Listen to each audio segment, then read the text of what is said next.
everybody. Oh my goodness. This is the fullest bookstore I've ever seen. So here's what happens.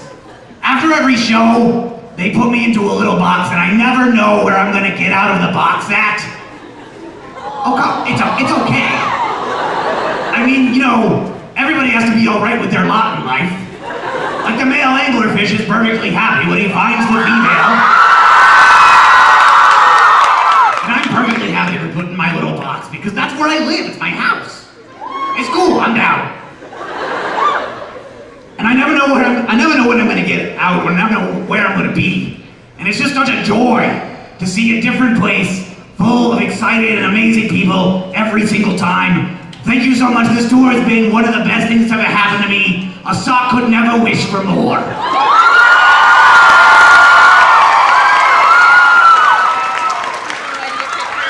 I would like to encourage you to take pictures of me. I'm kind of a big deal on the internet, and so when people will see them on your Tumblr or Twitter, they will be like, oh my gosh, you got to see Hank Sock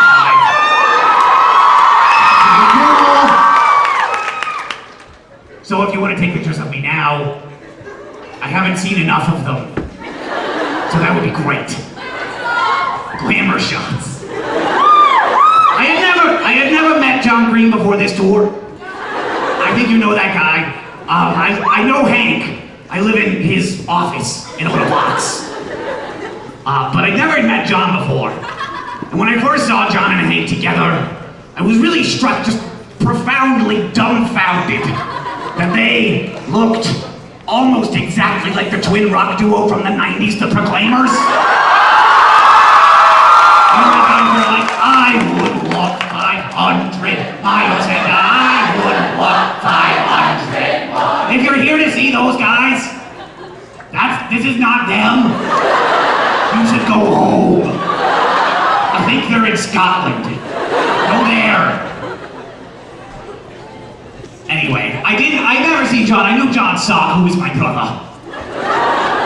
Unfortunately, John Sock could not be here tonight because he is dead. He was tragically mauled to death by a West Highland White Terrier. Yeah, that's hilarious. Thanks everybody for your support in my time of need. You were so sad when I got put into a box, but my brother was put into a box because he was dead. Now you feel bad, that's what I wanted. So there are a lot of people here today. We're starting out with A's and B's, and the signing line, can you scream if you're an A or a B? And I think we're going all the way to like P's or Q's. A's and B's, we love you, but we can't do a lot of things. We can only sign 3 things per person. We can't do hugs, we can do high fives. We can't do hugs, we can't do close pictures. We can only do 3 things per person because not only do we love the A's and B's, we also love the P's and Q's. And now, without further ado, I would like to bring out the man of the hour, John Green, to read from his New York Times bestseller.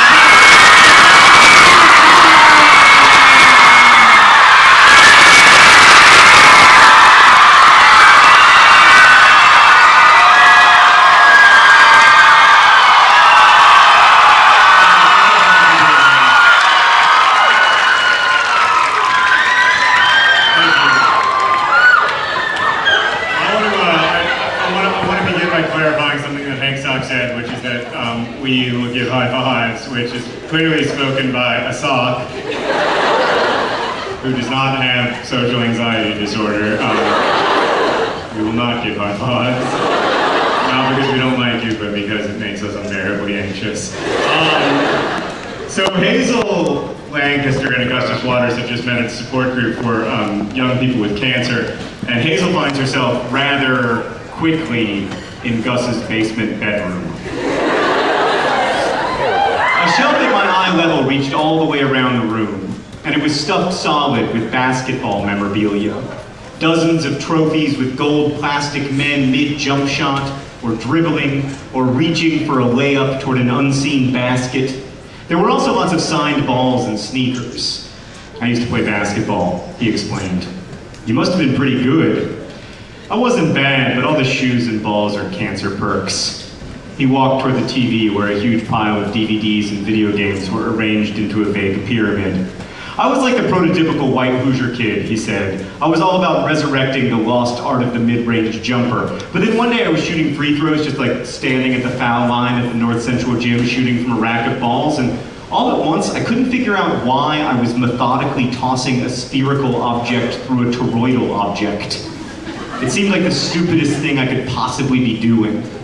I started thinking about little kids putting cylindrical pegs through circular holes and how they do it over and over again for months when they figure it out, and how basketball was basically just a slightly more aerobic version of that same exercise.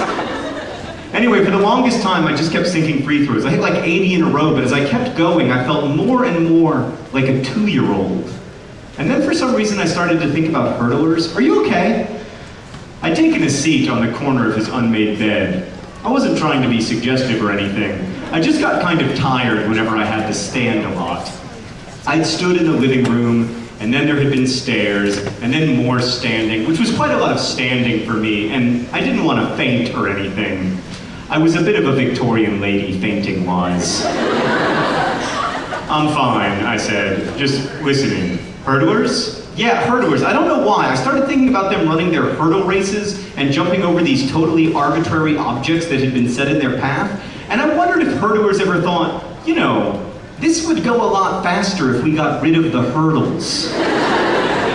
This was before your diagnosis? I asked. Oh, right. Well, there was that too. He smiled with half his mouth.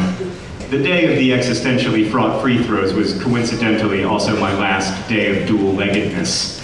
I had a weekend between when they scheduled the amputation and when it happened. My own little glimpse of what Isaac is going through. I nodded. I liked Augustus Waters. I really, really liked him. I liked the way his story ended with someone else. I liked his voice.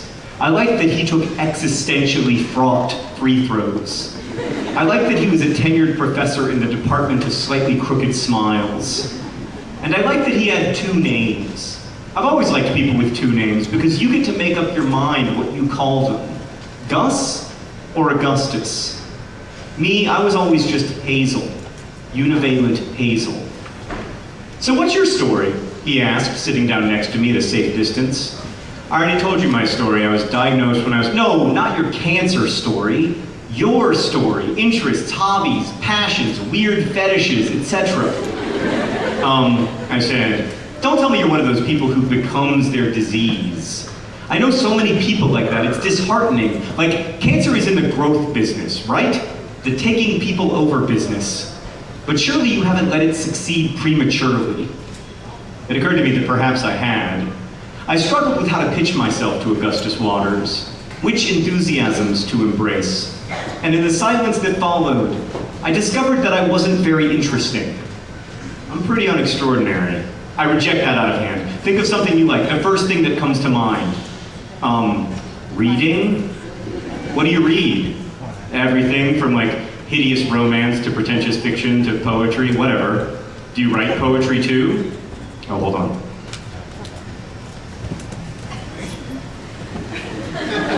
For those of you who've seen the first episode of Brotherhood 2.0, auto power off, still some glitches to work out.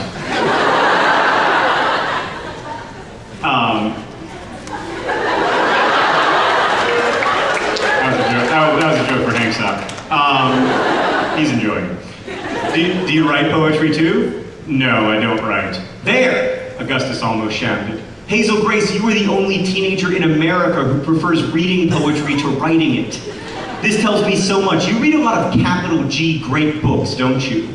I guess? What's your favorite? I said.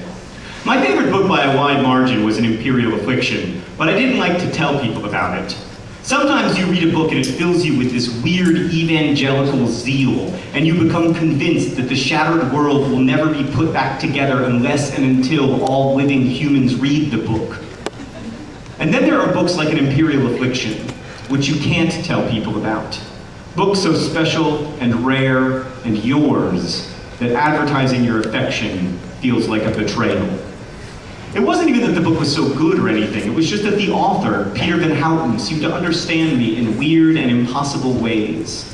An Imperial Affliction was my book, the way my body was my body, and my thoughts were my thoughts.